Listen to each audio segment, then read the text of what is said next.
ಹಾಗಾಗಿ 39ನೇ ಶ್ಲೋಕ ಪದವಿಭಾಗ. ಮಾರ್ಗೇ ವ್ರಜಂತಂ ಅಭಿಯಾಯ ತತಃ ಹನುಮಾನ್ ಸಂವಾರಿತಃ ರವಿಸುತೇನ ಚ ಜಾನಮಾನಃ ದೈವಂ ತು ಕಾರ್ಯಂ ಅಥ ಕೀರ್ತಿಂ ಅಭೀಪ್ಸಮಾನಃ ರಾಮಸ್ಯ ನ ಏನಂ ಅಹನತ್ ವಚನಾತ್ ಹರೇಃ ಚ. ಬಹಳ ಶಬ್ದಗಳಿವೆ ಕೊನೆ ಪದದಲ್ಲಿ. ನೈನಮಹನದ್ವಚನಾತ್ ಹರೇಶ್ಚ ನ ಏನಂ ಅಹನತ್ ವಚನಾತ್ ಹರೇಃ ಚ ಎಂಬುದಾಗಿ ಪದವಿಭಾಗ.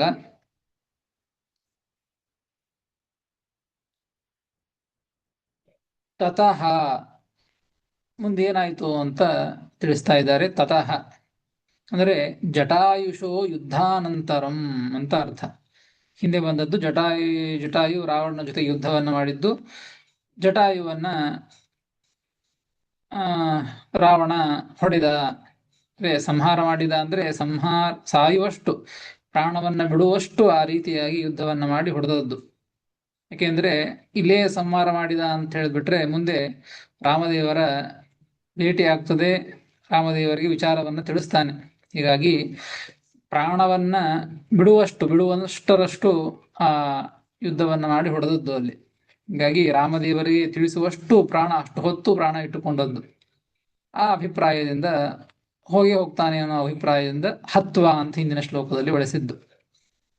ಇಲ್ಲಿ ತಿಳಿಸ್ತಾರೆ ತತಃ ಅಂದ್ರೆ ಜಟಾಯುಷೋ ಯುದ್ಧಾನಂತರಂ ಯುದ್ಧಾನಂತರಂ. ಜಟಾಯು ಜೊತೆಗೆ ರಾವಣ ಯುದ್ಧವನ್ನ ಮಾಡಿ ಆದ ಮೇಲೆ ಹನುಮಂತ ದೇವರು ಏನ್ ಮಾಡಿದ್ರು ಅಂದ್ರೆ ಮಾರ್ಗೇ ವ್ರಜಂತಂ ಅಭಿಯಾಯ. ರಾವಣ ಯುದ್ಧ ಮಾಡಿ ಸೀತಾದೇವಿಯನ್ನ ಕರೆದುಕೊಂಡು, ಸೀತಾಕೃತಿಯನ್ನ ಕರೆದುಕೊಂಡು ಮಾರ್ಗದಲ್ಲಿ ಹೋಗ್ತಾ ಇದ್ದ. ಮಾರ್ಗೇ ವ್ರಜಂತಂ, ಮಾರ್ಗೇ ಗಚ್ಚಂತಂ ಅಂತ ಅರ್ಥ. ಮಾರ್ಗದಲ್ಲಿ ಹೋಗ್ತಾ ಇದ್ದ, ಆಕಾಶ ಮಾರ್ಗದಲ್ಲಿ. ಗಚ್ಚಂತಂ ರಾವಣಂ, ಅಂತಹ ರಾವಣನನ್ನ ಅಭಿಯಾಯ, ಅಭಿಗಮ್ಯ ಅಂದ್ರೆ ಹನುಮಂತ ದೇವರು ನೋಡಿದ್ರು. ಹನುಮಂತ ದೇವರು ಆ ಪ್ರಸಂಗ ಹೋಗುವುದನ್ನು ನೋಡಿದ್ರು, ಹತ್ತಿರಿದ್ದಾರೆ.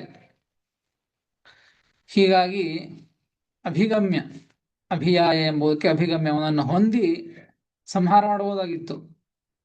ಬೇಕಾದಷ್ಟು ಶಕ್ತಿ ಇದೆ ಹನುಮಂತ ದೇವರಿಗೆ. ರಾವಣನ ದುಷ್ಟ ವಿಚಾರವನ್ನ ತಿಳಿದುಕೊಂಡು, ಸೀತಾದೇವಿನ ಅಪಹಾರ ಮಾಡ್ತಾ ಇದ್ದಾನೆ ಅಂತ ತಿಳಿದುಕೊಂಡು ಸಂಹಾರ ಮಾಡಬಹುದಾಗಿತ್ತು. ಆದರೂ ಕೂಡ ಅಭಿಗಮ್ಯ, ಆ ರಾವಣನನ್ನ ಹೊಂದಿ, ಕೊನೆಗೆ ಅನ್ವಯ ಮಾಡಿಕೊಳ್ಬೇಕು ಅದನ್ನ, ಹೊಂದಿದರೂ ಕೂಡ ಏನಂ ನ ಅಹನತ್, ಏನಂ ರಾವಣಂ ನ ಅಹನತ್ ನ ಜಘಾನ, ಆ ರಾವಣನನ್ನ ಸಂಹಾರ ಮಾಡಲಿಲ್ಲ ಹನುಮಂತ ದೇವರು. ಮಾರ್ಗದಾಗಿ ಹೋಗ್ತಾ ಇದ್ದಾನೆ, ಹನುಮಂತ ದೇವರು ನೋಡಿದ್ದಾರೆ, ಆದರೂ ಕೂಡ ಅವನನ್ನ ಸಂಹಾರ ಮಾಡಲಿಲ್ಲ ಅಂತ ಇಷ್ಟು ಕಥೆ ಇದ್ದದ್ದು. ಅದಕ್ಕೆ ಶ್ರೀಮದಾಚಾರ್ಯರು ಇಲ್ಲಿ ಈ ಶ್ಲೋಕದಲ್ಲಿ ಯಾಕೆ ಹನುಮಂತ ದೇವರು ಆ ರಾವಣನನ್ನ ಹೊಂದಿದರೂ ಕೂಡ, ರಾವಣನ ನೋಡಿದರೂ ಕೂಡ, ಅಲ್ಲಿ ಹತ್ತಿರದಲ್ಲಿದ್ದರೂ ಕೂಡ, ಸಂಹಾರ ಮಾಡಲಿಕ್ಕೆ ಅವಕಾಶ ಇದ್ದರೂ ಕೂಡ ಸಂಹಾರ ಮಾಡಲಿಲ್ಲ. ಯಾಕೆ ಸಂಹಾರ ಮಾಡಲಿಲ್ಲ ಅಂತಲಿಕ್ಕೆ ಕೆಲವು ವಿಚಾರವನ್ನ, 4 ಕಾರಣಗಳನ್ನು ಕೊಡ್ತಾರೆ. ನಾನು ಜಟಾಯುಷೋಪಿ ಅತಿಸಮರ್ಥ ಭಕ್ತಶ್ಚ. ಜಟಾಯು ಭಾರಿ ಸಮರ್ಥನಾದಂತಹ ವ್ಯಕ್ತಿ ಮತ್ತು ದೇವರ ಭಕ್ತ ಅವನು. ಅಂತಹ ವ್ಯಕ್ತಿಯನ್ನ ಸಂಹಾರ ಯುದ್ಧ ಮಾಡಿದ್ದಾನೆ ರಾವಣನ ಜೊತೆಗೆ. ಹನುಮಂತ ದೇವರು ಸೀತಾಕೃತಿಯನ್ನ ಕರೆದುಕೊಂಡು ಹೋಗುವಂತಹ ಪ್ರಸಂಗ ಇದ್ದಾಗಲೂ ಕೂಡ ಹನುಮಾನ್ ಕುತಃ ನ ಅಹನತ್, ಯಾಕೆ ಸಂಹಾರ ಮಾಡಲಿಲ್ಲ ಅಂತ ಪ್ರಶ್ನೆ ಕೇಳಿದರೆ ಅದಕ್ಕೆ ಅಪೇಕ್ಷಾಯಾಮ್ ಹೇತು ಚತುಷ್ಟಯಂ ದರ್ಶಯತಿ. 4 ಕಾರಣಗಳನ್ನ ಶ್ರೀಮದಾಚಾರ್ಯರಲ್ಲಿ ಕೊಡ್ತಾ ಇದ್ದಾರೆ. ಒಂದನೇದ್ದು ಸಂವಾರಿತೋ ರವಿಸುತೇನ ಅಂತ ಇದೆ. ರವಿಸುತೇನ ಸಂವಾರಿತಃ. ಅವರೇನೋ ಹನುಮಂತ ದೇವರು ಸಂಹಾರ ಮಾಡ್ಲಿಕ್ಕೇನು ಹೊಂಟಿಲ್ಲ, ಆದರೂ ಕೂಡ ಸುಗ್ರೀವ ರವಿಸುತೇನ ಸುಗ್ರೀವೇಣ ಸಂವಾರಿತಃ. ಅವನು ತಡದ, ಸುಗ್ರೀವ ಬೇಡ ಅಂತ ಆ ಹನುಮಂತ ದೇವರನ್ನ ತಡೆದದ್ದಕ್ಕೆ ಹನುಮಂತ ದೇವರು ಆ ರಾವಣನನ್ನು ಸಂಹಾರ ಮಾಡಲಿಲ್ಲ ಅಂತ ಒಂದು ಕಾರಣ. ರವಿಸುತೇನ ಸಂವಾರಿತಃ ಮಾಜಹಿ ಇತಿ ನಿವಾರಿತಃ. ಅವನನ್ನ ಸಂಹಾರ ಮಾಡಬೇಡ ಅಂತ ತಡೆದದ್ದು, ಅದಕ್ಕಾಗಿ ಸಂಹಾರ ಮಾಡ್ಲಿಕ್ಕೆ ಹೋಗಲಿಲ್ಲ. ಇದು ಒಂದನೇ ಕಾರಣ. ಸುಗ್ರೀವ ತಡದ ಅಂತ ಒಂದು ಕಾರಣದಿಂದಾಗಿ ಸಂಹಾರ ಮಾಡಲಿಲ್ಲ. ಎರಡನೇ ಕಾರಣ, ದೈವಂತು ಕಾರ್ಯಂ ಜಾನಮಾನಃ. ಹನುಮಂತ ದೇವರಿಗೆ ಗೊತ್ತಿದೆ ಏನು ಅಂದ್ರೆ, ದೈವಂ ದೇವತಾ ಸಂಬಂಧಿ ಕಾರ್ಯಂ ಸರ್ವ ರಾಕ್ಷಸ ವಧ ರೂಪಂ ಕಾರ್ಯಂ ಜಾನಮಾನಃ. ದೇವರ ಸಂಕಲ್ಪ ಇದೆ, ಹನುಮಂತ ದೇವರು ಗೊತ್ತಿದೆ ದೇವರ ಸಂಕಲ್ಪ ಹೇಗಿದೆ ಅಂತ ಹೇಳಿ ಎಲ್ಲ ರಾಕ್ಷಸರನ್ನು ಕೂಡ ಸಂಹಾರ ಮಾಡಬೇಕು. ರಾವಣನನ್ನು ಈಗ ಸಂಹಾರ ಮಾಡಿಬಿಟ್ರೆ ಅಂತಂದ್ರೆ ಎಲ್ಲ ರಾಕ್ಷಸರನ್ನ ಸಂಹಾರ ಮಾಡಲಿಕ್ಕೆ ಆಗಂಗಿಲ್ಲ. ಅಂದ್ರೆ ದೇವರ ಸಂಕಲ್ಪ ಮಾಡಿದ್ರೆ ಕುತ್ತಲ್ಲೇನೆ ಸಂಹಾರ ಮಾಡಬಹುದಾಗಿತ್ತು. ಈಗ ಮನುಷ್ಯರಂತೆ ಅವತಾರವನ್ನು ಮಾಡಿದ್ದಾನೆ, ಅದಕ್ಕೆ ಅನುಗುಣವಾಗಿ ಆ ರೀತಿ ನಟನೆಯನ್ನು ಮಾಡಬೇಕಲ್ಲ. ಅದಕ್ಕಾಗಿ ರಾವಣನನ್ನ ಸಂಹಾರ ಮಾಡಲಿಲ್ಲ ಅಂದ್ರೆ ಅವನಿಂದ ಅನೇಕ ರಾಕ್ಷಸರು ಸಿಗ್ತಾರೆ.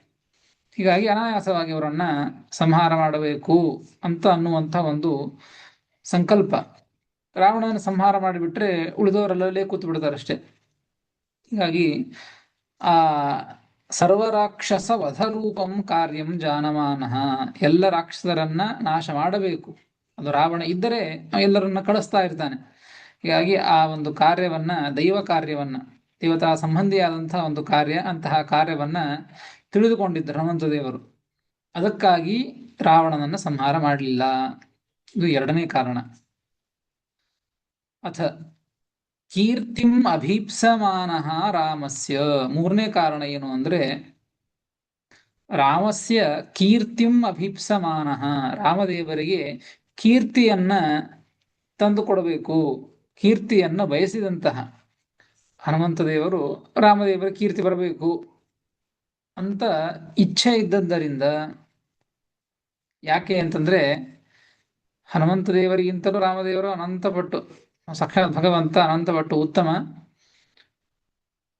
ಈಗ ಹನುಮಂತ ದೇವರೇ ಅವನನ್ನ ಸಂಹಾರ ಮಾಡಿಬಿಟ್ರು ಅಂತಂದ್ರೆ, ಹಾಗೆ ಎಲ್ಲರೂ ಕೂಡ ರಾವಣನಿಗಿಂತಲೂ ರಾಮದೇವರು ಅಂತ ದೊಡ್ಡವರು, ಅಂತ ಶಕ್ತಿಶಾಲಿ ಬಲಶಾಲಿ ಅಂತ ಅದರ ಜ್ಞಾನವೇ ಯಾರಿಗೂ ಗೊತ್ತಾಗ್ತಾ ಇದ್ದಿದ್ದಿಲ್ಲ. ಮನುಷ್ಯರಂತೆ ಅವತಾರವನ್ನು ಮಾಡಿದಾಗ ಮನುಷ್ಯ ಅಂತ ತಿಳಿದುಕೊಳ್ತಾ ಇದ್ರು. ಅದಕ್ಕಾಗಿ ಆ ರಾಮದೇವರ ಕೀರ್ತಿಯನ್ನ ಅಪೇಕ್ಷೆ ಪಟ್ಟಂತಹ ಹನುಮಂತ ದೇವರು ರಾವಣವಧೇನ ಅಗ್ನೇಶು ರಾಮಬಲ ಪ್ರಕಾಶ ಸ್ಯಾದಿತಿ ಇಚ್ಛನ್ ಇತಿ ಭಾವಃ. ರಾವಣನನ್ನ ಸಂಹಾರ ಮಾಡಿದ ಅಂದ್ರೆ ರಾಮದೇವರು ಅಜ್ಞಾನಿಗಳಿಗೂ ಕೂಡ, ಅಯೋಗ್ಯ ಜನರಿಗೂ ಅಜ್ಞಾನಿಗಳಿಗೂ ಕೂಡ ಏನಾಗ್ತದೆ ಅಂದ್ರೆ ರಾಮಬಲ ಪ್ರಕಾಶ ಸ್ಯಾತ್.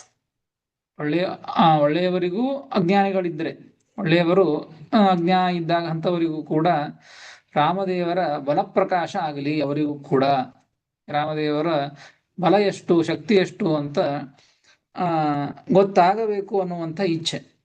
ಈ ಕಾರಣದಿಂದಲೂ ಕೂಡ ರಾಮದೇವರು ಸಂಹಾರ ಮಾಡ್ತಾರೆ. ಅದಕ್ಕಾಗಿ ನಾ ಸಂಹಾರ ಮಾಡೋದು ಬೇಡ ಅಂತ ಹನುಮಂತ ದೇವರು ಬಿಟ್ಟದ್ದು ಮೂರನೇ ಕಾರಣ. ನಾಲ್ಕನೇ ಕಾರಣ ಕೊನೆಗಿದೆ, ನೈನ ಮಹನದ್ ಅದಾಗಿದೆ. ಆ ವಚನಾಧರೇಶ್ಚ ಅಂತ ಕೊನೆ ಕಾರಣ. ವಚನಾಧರೇಶ್ಚ ಹರೇಹೇ ವಚನಾತ್, ಭಗವಂತನ ಮಾತಿರುವುದರಿಂದ. ಮತ್ತೊಂದು ಕಾರಣದಿಂದ ಯಾಕೆ ಬಿಟ್ಟು ಹನುಮಂತ ದೇವರು ಅಂದ್ರೆ, ಮುಖ್ಯವಾಗಿ ದೇವರ ಮಾತಿದೆ. ಏನ್ ದೇವರ ಮಾತು ಅಂದ್ರೆ, ಮಯೈವ ವಧ್ಯೌ ಭವತಂ ತ್ರಿಜನ್ಮಸು ಇತಿ ಪೂರ್ವಂ ಜಯ ವಿಜಯೌ ಪ್ರತ್ಯುಕ್ತ ವಚನಾತ್ ನ ಅಹನತ್ ಇತ್ಯರ್ಥಃ.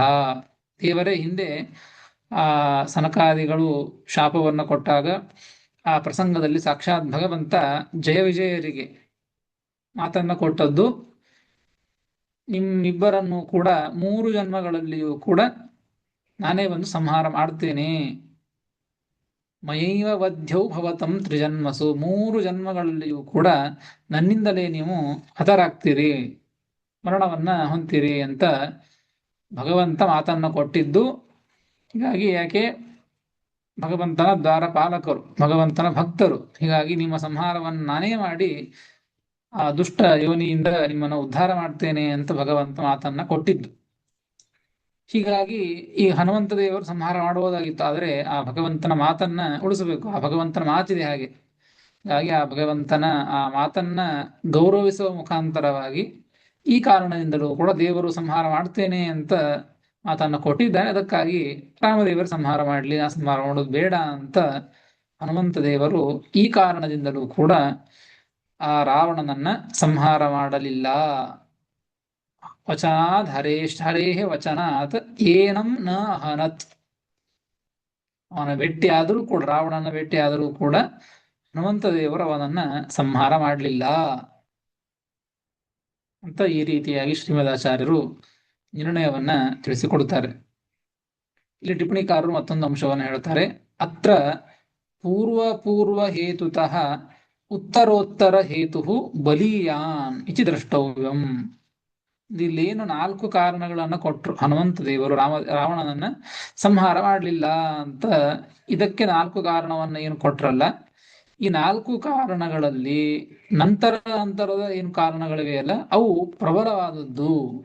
ಮೊದಲಿಗಿದ್ದದ್ದು ಅವು ದುರ್ಬಲ, ಅಷ್ಟು ಇದಕ್ಕಿಂತ ಪ್ರಬಲ ಅಂತ ಅಲ್ಲ. ಅಂದರೆ ಕೊನೆಯದೇನು ಹೇಳಿದ್ರಲ್ಲ, ಇದು ಭಾರಿ ಪ್ರಬಲ. ಅಂದ್ರೆ ಪ್ರಬಲ ಅಂದ್ರೆ ಏನು, ಸುಗ್ರೀವ ತಡೆದ ಅದಕ್ಕಾಗಿ ಬಿಟ್ರು ಅಂತ ಹೇಳಿದ್ದು. ಅದನ್ನ ಮೀರಿ ಮಾಡಬಹುದಾಗಿತ್ತು ಹನುಮಂತ ದೇವರು. ಸುಗ್ರೀವ ತಡೆದಾಗಲೂ ಕೂಡ ಸಂಹಾರ ಮಾಡಬಹುದಾಗಿತ್ತು, ತಡದ ಅಂತ ಬಿಟ್ರು ಅಂತ ಹೇಳಿದ್ದು. ಅದು ಒಂದು ಕಾರಣ. ಇದಕ್ಕಿಂತಲೂ ಮುಖ್ಯ ಕಾರಣ ಅಂದ್ರೆ ದೇವತಾ ಸಂಬಂಧಿಯಾದಂತಹ ಕಾರ್ಯ ಇದೆ, ಇನ್ನೂ ರಾಕ್ಷಸರನ್ನ ಸಂಹಾರ ಮಾಡಬೇಕು ಅನ್ನೋ ಉದ್ದೇಶದಿಂದಾಗಿ ಅದಕ್ಕಾಗಿ ಬಿಟ್ರು ಅಂತ. ಅದು ಮುಖ್ಯ. ಅದಕ್ಕಿಂತ ಮುಖ್ಯ ಏನು ಅಂದ್ರೆ ಭಗವಂತನಿಗೆ ಕೀರ್ತಿಯನ್ನು ಅಪೇಕ್ಷೆ ಮಾಡುವುದು. ಅದಕ್ಕಾಗಿ ಆ ಕಾರಣದಿಂದಾಗಿ ಬಿಟ್ಟದ್ದು. ಅದಕ್ಕೂ ಮೀರಿ, ಅದಕ್ಕೂ ಮುಖ್ಯವಾದಂತಹ ಕಾರಣ ಏನು ಅಂದ್ರೆ ವಚನ ಹರೇಹ ವಚನ, ಆ ಭಗವಂತನ ಮಾತಿದೆ. ಆ ಮಾತಿಗೆ ಒಂದು ಬಹಳ ಪ್ರಾಬಲ್ಯತೆಯನ್ನ ಕೊಟ್ಟು ಈ ಕಾರಣದಿಂದಾಗಿ ಹನುಮಂತ ದೇವರು ಬಿಟ್ಟದ್ದು ಅಂತ. ಹೀಗೆ ಒಂದಕ್ಕಿಂತ ಒಂದು ಕಾರಣಗಳು ಪೂರ್ವದಲ್ಲಿದ್ದದ್ದು ಇದು ದುರ್ಬಲ, ಉತ್ತರದಲ್ಲಿ ಇದ್ದಂತಹ ಕಾರಣಗಳೇನಿವೆಯಲ್ಲ ಅವು ಒಂದಕ್ಕಿಂತ ಒಂದು ಬಲವಾದಂತಹ ಕಾರಣಗಳು ಅಂತ ತಿಳಿಸಿಕೊಡ್ತಾರೆ. ಹೀಗೆ ಶ್ರೀಮದಾಚಾರ್ಯರು ಆ ನಿರ್ಣಯವನ್ನ ಮಾಡಿ ಮತ್ತೆ ಮುಂದಿನ ಕಥಾಭಾಗವನ್ನ ತಿಳಿಸ್ತಾರೆ. ಮುಂದಿನ ಶ್ಲೋಕ 40ನೆಯ ಶ್ಲೋಕ. ಆಚಾರ್ಯ, ಒಂದು ಡೌಟು ಹೇಳ್ರಿ. ಈಗ ಸುಗ್ರೀವ ಯಾತಿಕೆ ಬೇಡ ಅಂತ ಕೇಳ್ಕೊಂಡ ಆಚಾರ್ಯ? ಯಾಕಂದ್ರೆ ಹನುಮಂತ ಅವರಿಗೆಲ್ಲ ತಿಳಿದಿತ್ತು ಮುಂದಾಗೋದು, ಓಕೆ, ಬಟ್ ಸುಗ್ರೀವ ಯಾಕೆ ಕೇಳ್ಕೊಂಡ ಅಂತ ಏನಾರು? ಅಷ್ಟೇ. ಅವರು ಸುಗ್ರೀವ ಅಂದ್ರೆ ಅವನು ಸೂರ್ಯನ ಮಗನ, ಸೂರ್ಯನ ಅವತಾರನ. ಹೀಗಾಗಿ ಅವನು ಜ್ಞಾನ ಇದ್ದೇ ಇರ್ತದೆ. ದೇವತಾ ಸಂಬಂಧಿಯಾದಂತಹ ರಾಮದೇವರ ಒಂದು ಈ ಕಾರ್ಯ ಇದೆ, ಸಂಕಲ್ಪ ಇದೆ. ಅದಕ್ಕಾಗಿ ಆ ದೃಷ್ಟಿಯಿಂದ ತಡೆದದ್ದಷ್ಟೇ, ಬೇರೇನು ಮತ್ತೇನು ಕಾರಣ ಇಲ್ಲ. ಸರಿ. ಎಲ್ಲ ರಾಕ್ಷಸರನ್ನ ಸಂಹಾರ ಮಾಡುವಂತಹ ಉದ್ದೇಶನೇ, ಅದಕ್ಕಾಗಿಯೇ ತಡೆದದ್ದು. ನೋಡಿ ಮುಂದಿನ ಶ್ಲೋಕ 40ನೆಯ ಶ್ಲೋಕ. ಪ್ರಾಪ್ಯೈವ ರಾಕ್ಷಸ ಉತಾತ್ಮ ಪುರೀಂ ಸ ತತ್ರ ಸೀತಾಕೃತಿಂ ಪ್ರತಿನಿಧಾಯ ರರಕ್ಷ ಚಾಥ ರಾಮೋಪಿ ತತ್ತು ವಿನಿಹತ್ಯ ಸುದುಷ್ಟರಕ್ಷಃ ಪ್ರಾಪ್ಯಾಶ್ರಮಂ ಸ್ವದಯಿತಾಂ ನಹಿ ಪಶ್ಯತೀವ. ಪ್ರಾಪ್ಯೈವ ರಾಕ್ಷಸ ಉತಾತ್ಮ ಪುರೀಂ ಸ ತತ್ರ ಸೀತಾಕೃತಿಂ ಪ್ರತಿನಿಧಾಯ ರರಕ್ಷ ಚಾಥ ರಾಮೋಪಿ ತತ್ತು ವಿನಿಹತ್ಯ ಸುದುಷ್ಟರಕ್ಷಃ ಪ್ರಾಪ್ಯಾಶ್ರಮಂ ಸ್ವದಯಿತಾಂ ನಹಿ ಪಶ್ಯತೀವ. 40ನೆಯ ಶ್ಲೋಕ. ಪದವಿಭಾಗ. ಪ್ರಾಪ್ಯ ಏವ ರಾಕ್ಷಸಃ ಉತ ಆತ್ಮಪುರೀಂ ಸಹ ತತ್ರ ಸೀತಾಕೃತಿಂ ಪ್ರತಿನಿಧಾಯ ರರಕ್ಷ ಚ ಅಥ ರಾಮಃ ಅಪಿ ತತ್ ತು ವಿನಿಹತ್ಯ ಸುದುಷ್ಟರಕ್ಷಃ ಪ್ರಾಪ್ಯ ಆಶ್ರಮಂ ಸ್ವದಯಿತಾಂ ನ ಹಿ ಪಶ್ಯತಿ ಇವ ಎಂಬುದಾಗಿ ಪದವಿಭಾಗ. ಸಹ ರಾಕ್ಷಸಃ, ಆ ರಾಕ್ಷಸನಾದಂತಹ ರಾವಣ ಏನಿದ್ದಾನೋ ಮುಂದೇನಾಯ್ತು ಕಥೆಯನ್ನು ಹೇಳ್ತಾ ಇದ್ದಾರೆ. ಆ ರಾವಣ ಆತ್ಮಪುರೀಂ ಪ್ರಾಪ್ಯ, ತನ್ನ ಪುರಿ ಲಂಕಾಪಟ್ಟಣ, ಆ ಲಂಕಾಪಟ್ಟಣವನ್ನ ಹೊಂದಿದ, ಸೀತಾಕೃತಿಯನ್ನ ತೆಗೆದುಕೊಂಡು ಹೋದ, ಲಂಕಾಪಟ್ಟಣವನ್ನ ಹೊಂದಿದ. ರಾಕ್ಷಸ ಆತ್ಮಪುರೀಂ ಪ್ರಾಪ್ಯ, ತನ್ನ ಪುರವನ್ನ ಹೊಂದಿ ಉತ ತತ್ರ, ಆ ಪಟ್ಟಣ, ಆ ಊರಿನೊಳಗೆ, ತನ್ನದೇ ಆ ಲಂಕಾಪಟ್ಟಣದೊಳಗೆ ಏನ್ ಮಾಡಿದ ಅಂದ್ರೆ ಸೀತಾಕೃತಿಂ ಪ್ರತಿನಿಧಾಯ ರರಕ್ಷ ಚ, ಸೀತಾಕೃತಿಯನ್ನ ಒಂದು ಕಡೆಗೆ ಇಟ್ಟು ಅವಳನ್ನ ಕೂಡಿಸಿ ರರಕ್ಷ ಚ, ರಕ್ಷಣೆಯನ್ನು ಮಾಡಿದ ಅಂತ ಹೇಳ್ತಾ ಇದ್ದಾರೆ. ಈ ರಕ್ಷಣೆಯನ್ನು ಮಾಡಿದ ಅಂದ್ರೆ ಅವಳನ್ನ ಜೋಪಾನವಾಗಿ ರಕ್ಷಣೆ ಮಾಡಿದ ಅಂತ ಹಾಗಂತ ಅರ್ಥ, ಆ ರೀತಿಯಾಗಿ ಅಲ್ಲ. ರರಕ್ಷ ಎಂಬುದಕ್ಕೆ ಇಲ್ಲಿ ರಕ್ಷಣೆ ಮಾಡಿದ ಅಂದ್ರೆ ಯಾವ ರೀತಿ ರಕ್ಷಣೆ ಮಾಡಿದ ಅಂದ್ರೆ ಅನ್ಯತ್ರ ಗಮನ ವಿಷಯ ನಿರೋಧಂ ಅಕರೋದ್ ಇತ್ಯರ್ಥ. ಮತ್ತೊಂದು ಕಡೆ ಹೋಗದಂತೆ, ಅನ್ಯತ್ರ ಗಮನ ವಿಷಯ ನಿರೋಧಂ ಅಕರೋದ್, ಮತ್ತೊಂದು ಕಡೆಗೆ ಹೋಗಲಿಕ್ಕೆ ನಿರೋಧವನ್ನು ಮಾಡಿದ, ಅಂದ್ರೆ ಮತ್ತೊಂದು ಕಡೆ ಹೋಗಲಾರದಂಗೆ ಒಂದೇ ಕಡೆಗೆ ಅವಳನ್ನ ಕೂಡಿಸಿದ ಅಂತ ಅರ್ಥ. ಈ ರೀತಿಯಾಗಿ ರಕ್ಷಣೆ ಮಾಡೋದು ಅಂದ್ರೆ ಅಲ್ಲಿ ಹೇಳಿದ್ದು ಈ ತರದ್ದು. ಆ ರಾವಣ ಸೀತಾಕೃತಿಯನ್ನ ಒಂದು ಕಡೆಗೆ ಇಟ್ಟು ಕೂಡಿಸಿ ರಕ್ಷಣೆ ಮಾಡಿದ ಅಂದ್ರೆ ಮತ್ತೊಂದು ಕಡೆ ಹೋಗದಂತೆ ನೋಡಿಕೊಂಡ ಅಂತ ಅರ್ಥ. ಅಲ್ಲಿ ಅಷ್ಟಾಯಿತು. ಈ ಕಡೆ ತತ್ ಸುದುಷ್ಟರಕ್ಷಃ ವಿನಿಹತ್ಯ, ರಾಮ ಅಪಿ, ರಾಮದೇವರು ಏನ್ ಮಾಡಿದ್ರು ಅಂದ್ರೆ ತತ್ ಸುದುಷ್ಟರಕ್ಷಃ ವಿನಿಹತ್ಯ. ನೋಡಿ, ರಾವಣ ಕರೆದುಕೊಂಡು ಹೋಗುವಂತಹ ಪ್ರಸಂಗದಲ್ಲಿ ರಾಮದೇವರು ಆ ಮಾರೀಚನನ್ನ ಸಂಹಾರ ಮಾಡ್ತಾ ಇದ್ದಂತಹ ಪ್ರಸಂಗ ವನದಲ್ಲಿ ಇದ್ದದ್ದು, ಕಾಡಿನೊಳಗೆ ಇದ್ದದ್ದು, ಲಕ್ಷ್ಮಣನ ಅಲ್ಲೇ ಹೋದದ್ದು. ಹೀಗಾಗಿ ಅವನನ್ನ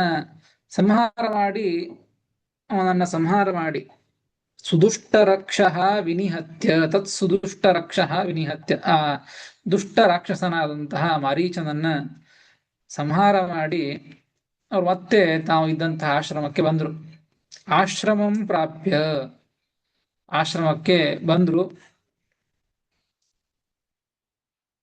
ಬಂದಾಗ ಸ್ವದಯಿತಾಂ ನ ಪಶ್ಯತೀವ, ಏನ್ ಮಾಡಿದ್ರು ಅಂತಂದ್ರೆ ರಾಮದೇವರು ಸ್ವದಯಿತಾಂ ನ ಪಶ್ಯತೀವ, ತನ್ನ ಹೆಂಡತಿಯಾದಂತಹ ಸೀತಾದೇವಿಯನ್ನ ಕಾಣದಂತೆ ಆದ, ಕಾಣಿಸ್ತಿಲ್ಲ ಅಂತ ಹೇಳ್ತಾ ಇದ್ದಾರೆ. ನ ಪಶ್ಯತಿ ಇವ, ರಾಮದೇವರು ತನ್ನ ಹೆಂಡತಿಯನ್ನ ನೋಡ್ಲಿಲ್ಲ ಅನ್ನೋದಕ್ಕೆ ಇಲ್ಲಿ ಹೇಳ್ತಾ ಇದ್ದದ್ದು ನ ಪಶ್ಯತಿ ಅಂತಿಷ್ಟೇ ಅನ್ಲಿಲ್ಲ, ನ ಪಶ್ಯತಿ ಇವ ಅಂತಂದಿದ್ದಾರೆ.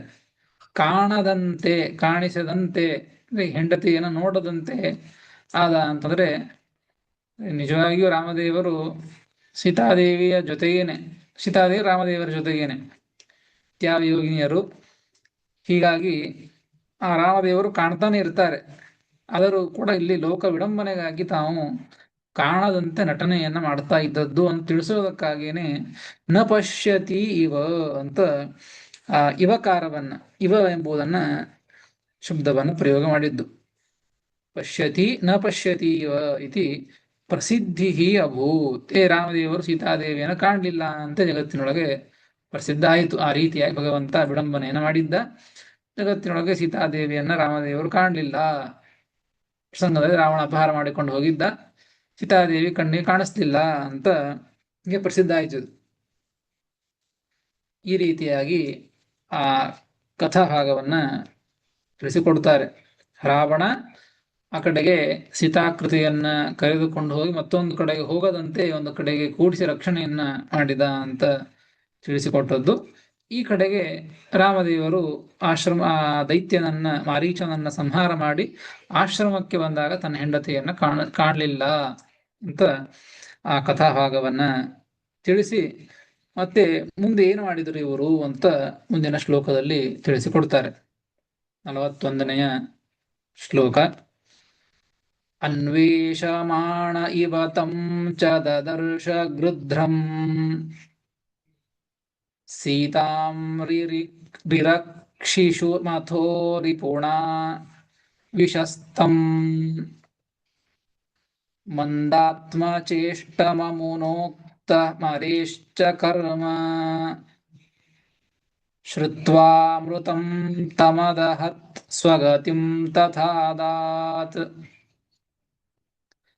ಅನ್ವೇಷಮಾಣ ಇವ ತಂ ಚ ದದರ್ಶ ಗೃಧ್ರಂ ಸೀತಾಂ ರಿರಕ್ಷಿಷು ಮಥೋ ರಿಪುಣಾ ವಿಶಸ್ತಂ ಮಂದಾತ್ಮ ಚೇಷ್ಟಮಮುನೋಕ್ತ ಮರೇಶ್ಚ ಕರ್ಮ ಶ್ರುತ್ವಾಮೃತಂ ತಮದಹತ್ ಸ್ವಗತಿಂ ತಥಾದಾತ್ ಎಂಬುದಾಗಿ 41ನೆಯ ಶ್ಲೋಕ. ಪದವಿಭಾಗ. ಅನ್ವೇಷಮಾಣಃ ಇವ ತಂ ಚ ದದರ್ಶ ಗೃಧ್ರಂ ಸೀತಾಂ ರಿರಕ್ಷಿಷುಂ ಅಥ ರಿಪುಣ ವಿಶಸ್ತಂ ಮಂದಾತ್ಮಚೇಷ್ಟಂ ಅಮುನಾ ಉಕ್ತಂ ಅರೇಃ ಚ ಕರ್ಮ ಶ್ರುತ್ವಾ ಮೃತಂ ತಂ ಅದಹತ್ ಸ್ವಗತಿಂ ತಥಾ ಅದಾತ್ ಎಂಬುದಾಗಿ ಪದವಿಭಾಗ. ಮುಂದೇನಾಯಿತು ಅಂತ ಹೇಳ್ತಾರೆ. ಅನ್ವೇಷಮಾಣ ಇವ, ಆ ರಾಮದೇವರು ಅನ್ವೇಷಮಾಣ ಸೀತಾದೇವಿಯನ್ನ ಹುಡುಕ್ತಾ ಇರುವಂತೆ, ಎಲ್ಲವೂ ಕೂಡ ವಿಡಂಬನ ಅಂತ ತಿಳಿಸೋದಕ್ಕಾಗಿ ಇವ ಶಬ್ದವನ್ನ ಪ್ರಯೋಗ ಮಾಡ್ತಾ ಇದ್ದು ಶ್ರೀಮದಾಚಾರ್ಯರು. ಅನ್ವೇಷಮಾಣ ಸೀತಾದೇವಿಯನ್ನ ಸೀತಾನ್ವೇಷಣಂ ಕುರುವನ್ ಇವ, ಸೀತಾದೇವಿಯನ್ನ ಹುಡುಕುವಂತೆ ಮಾಡ್ತಾ ಏನ್ ಮಾಡಿದ್ರು ಅಂದ್ರೆ ಇತಸ್ತತಃ ಪರಿಭ್ರಮನ್ ರಾಮ ಇತಿ ವಾಕ್ಯಶೇಷಃ. ಅವನ್ನ ಇಟ್ಕೊಳ್ಬೇಕು. ಹುಡುಕುವಂತೆ ಏನ್ ಮಾಡಿದ್ರು ಅಂದ್ರೆ ಇತಸ್ತತಃ, ಈ ಕಡೆ ಆ ಕಡೆ ಈ ಕಡೆ ಆ ಕಡೆ ತಿರುಗಾಡ್ಲಿಕ್ಕೆ ಶುರು ಮಾಡಿದರು, ಸಂಚಾರ ಮಾಡ್ಲಿಕ್ಕೆ ಪ್ರಾರಂಭ ಮಾಡಿದರು ಅಂತ ಅರ್ಥ. ಅನ್ವೇಷಮಾಣ ಇವ, ಹುಡುಕುವಂತೆ ಮಾಡ್ತಾ, ಸೀತಾಂ ಶಬ್ದ ಇದೆ, ತಂ ಗೃಧ್ರಂ ದದರ್ಶ. ಆ ಪ್ರಸಂಗದಲ್ಲಿ ಏನ್ ಮಾಡಿದ್ರು, ಏನ್ ಕಂಡ್ರು ಅಂತಂದ್ರೆ ತಂ ಗೃಧ್ರಂ ದದರ್ಶ, ಆ ಜಟಾಯು ಪಕ್ಷಿಯನ್ನ ರಾಮದೇವರು ನೋಡಿದ್ರು. ಅದು ಎಂತಹದ್ದು ಅಂತಂದ್ರೆ ಅದು ಹೇಗಿತ್ತು ಅಂತ ಹೇಳ್ತಾರೆ. ಸೀತಾಂ ರಿರಕ್ಷಿಷು, ರಕ್ಷಿತುಂ ಇಚ್ಛತಿ ಇತಿ ರಿರಕ್ಷಿಷು, ಆ ಸೀತಾದೇವಿಯನ್ನ ರಕ್ಷಣೆ ಮಾಡಬೇಕು ಅಂತ ಇಚ್ಛೆ ಉಳ್ಳದ್ದಾಗಿ ರಿಪುಣಾ ವಿಶಸ್ತಂ, ಆ ವೈರಿಯಾದಂತಹ ರಾವಣನಿಂದ ವಿಶಸ್ತಂ ಹತಪ್ರಾಯಂ ಅಂತ ಹೇಳ್ತಾರೆ. ಅದಕ್ಕೆ ಹಿಂದೆ ಹತ್ವ ಎಂಬುದಕ್ಕೆ ಪ್ರಾಣ ಬಿಟ್ಟ ಅಂತ ಅರ್ಥ ಅಲ್ಲ, ಸತ್ಯ ಹೋಗಿದ್ದಾನೆ ಅಂತ ಅರ್ಥ ಅಲ್ಲ. ಅದಕ್ಕೆ ಇಲ್ಲಿ ವಿಶಸ್ತಂ ಅಂದ್ರೆ ಹತಪ್ರಾಯಂ, ಸತ್ತಂತೆ ಆದಂತಹ ಆ ಮಂದಾತ್ಮ ಚೇಷ್ಟಂ. ಮತ್ತು ಅವನ ಚೇಷ್ಟೆಗಳು ಹೇಗಿತ್ತು ಅಂದ್ರೆ, ಎಷ್ಟು ಹೊಡಿಸ್ಕೊಂಡಿದ್ದ ಅಂದ್ರೆ ಅವನ ದೇಹದೊಳಗೆ ಚಲನವಲನ ಎಲ್ಲ ದೇಹದ ವ್ಯಾಪಾರಗಳು ಕೂಡ ಮಂದವಾಗಿ ಇತ್ತು, ಮೂಮೆಂಟ್ ಸ್ಲೋ ಆಗಿತ್ತು ಎಲ್ಲವೂ ಕೂಡ. ಹೀಗಾಗಿ ಮಂದಾತ್ಮ ಚೇಷ್ಟಂ, ಮಂದವಾದ ಚೇಷ್ಟೆ ಇರುವಂತಹ ತಂ ಗೃಧ್ರಂ ದದರ್ಶ, ಆ ಗೃಧ್ರ ಪಕ್ಷಿ, ಆ ಜಟಾಯು ಪಕ್ಷಿ, ಅಂತಹ ಜಟಾಯು ಪಕ್ಷಿಯನ್ನ ರಾಮದೇವರು ದದರ್ಶ ನೋಡಿದರು. ಯಾವಾಗ? ಸೀತಾದೇವಿಯನ್ನ ಹುಡುಕ್ತಾ ಇರುವಂತಹ ಪ್ರಸಂಗದಲ್ಲಿ ಆ ಜಟಾಯು ತಾನು ಆ ರೀತಿಯಾಗಿ ಹೊಡೆಸಿಕೊಂಡು ದೇಹದಲ್ಲಿ ವ್ಯಾಪಾರ ಕಡಿಮೆ ಆದದ್ದಾಗಿ ಅಂತಹ ಜಟಾಯು ಪಕ್ಷಿಯನ್ನ ನೋಡಿದರು. ನೋಡಿ ಅಮುನಾ ಜಟಾಯುಷ ಉಕ್ತಂ ಅರೇಹೇ ವೈರಿಣಃ ರಾವಣಸ್ಯ ಕರ್ಮ. ಅಮುನ ಅಂದ್ರೆ ಆ ಜಟಾಯುವಿನಿಂದ ಹೇಳಲ್ಪಟ್ಟಿತು, ಅಂದ್ರೆ ಜಟಾಯು ಹೇಳಿದ ಅಂತ ಅರ್ಥ. ಏನ್ ಹೇಳಿದ್ದು ಅಂದ್ರೆ ಅರೇಹೇ ಕರ್ಮ, ಆ ಶತ್ರುವಾದಂತಹ ರಾವಣನ ಕೆಲಸ. ಏನ್ ಕೆಲಸ? ಸೀತಾ ಪ್ರತಿಕೃತಿ ಹರಣಾದಿ ಕರ್ಮ. ಸೀತಾದೇವಿಯ ಪ್ರತಿಕೃತಿಯನ್ನ ಹರಣ ಮಾಡಿದ, ಸೀತಾದೇವಿಯನ್ನು ಅಪಹಾರ ಮಾಡಿಕೊಂಡು ಹೋದ, ರಾವಣ ಅಪಹಾರ ಮಾಡಿಕೊಂಡು ಹೋದ ಅಂತ ಅದೆಲ್ಲವನ್ನು ಕೂಡ ಈ ಜಟಾಯು ತಾನು ನಿಧಾನವಾಗಿ ಹೇಳಿದ. ಆ ಎಲ್ಲ ವಿಚಾರವನ್ನು ಕೂಡ ಆ ರಾಮದೇವರು ಶ್ರುತ್ವ, ನೋಡಿ, ಅಮುನಾ ಉಕ್ತಂ ಅರೇಶ್ಚ ಕರ್ಮ, ಆ ಜಟಾಯುವಿನಿಂದ ಹೇಳಲ್ಪಟ್ಟಂತಹ ಅರಿಯಾದಂತಹ ರಾವಣನ ಎಲ್ಲ ಕೆಲಸ, ಆ ಕರ್ಮವನ್ನು ಕೂಡ ಶ್ರುತ್ವ, ರಾಮದೇವರು ಅದನ್ನ ಕೇಳಿಸಿಕೊಂಡು ಮುಂದೆ ಅವನು ಅಷ್ಟು ಹೇಳಿ ಮೃತನಾದ ಮೇಲೆ ರಾಮದೇವರು ಏನ್ ಮಾಡಿದರು ಅಂದ್ರೆ ಮೃತಂ ತಂ ಅದಹತ್, ಆ ಮೃತನಾದಂತಹ ಜಟಾಯುವನ್ನ ಸಂಸ್ಕಾರ ಮಾಡಿದರು. ಒಳ್ಳೆಯ ಅಗ್ನಿಯಲ್ಲಿ ಸಂಸ್ಕಾರವನ್ನ ಮಾಡಿದರು. ಅದಹತ್ ಸಂಸ್ಕಾರ ಮಾಡಿ ಮುಂದೆ ಏನು ಮಾಡಿದರು ಅಂದ್ರೆ ತಥಾ, ಅಷ್ಟೇ ಅಲ್ಲಿಗೆ ಸಂಸ್ಕಾರ ಮಾಡಿ ರಾಮದೇವರು ಬಿಡ್ಲಿಲ್ಲ.